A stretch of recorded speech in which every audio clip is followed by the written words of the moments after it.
Giovanni Di Matola della segreteria CISL Funzione Pubblica dell'Alto Friuli. Come mai questo banchetto fuori l'ospedale San Michele di Gemona?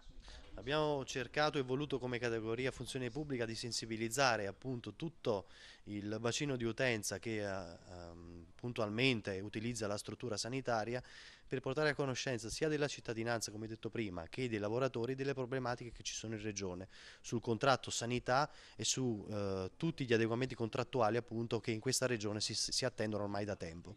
Non c'è possibilità di dialogo con questo assessorato appunto alla sanità e cerchiamo in questo modo di poter ottenere sia l'appoggio dei lavoratori sia l'appoggio dei cittadini per un'erogazione migliore dei servizi, per una situazione lavorativa migliore all'interno delle strutture.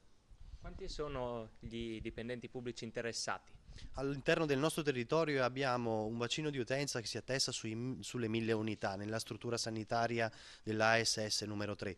Noi tentiamo di coinvolgere tutti, iscritti e non iscritti, soprattutto perché questo discorso coinvolge tutto il sistema lavorativo e soprattutto coinvolge anche chi è il primo fruitore dei servizi, la cittadinanza. Avere meno personale all'interno delle strutture sanitarie è un limite che non possiamo concedere come CISL Funzione Pubblica, quindi noi chiediamo un incontro, lo chiederemo come segreteria sicuramente confederale all'assessorato alla sanità regionale, però oggi noi dobbiamo dare un segnale forte di presenza sul territorio ed evidenziare anche le problematiche che ci sono per i lavoratori.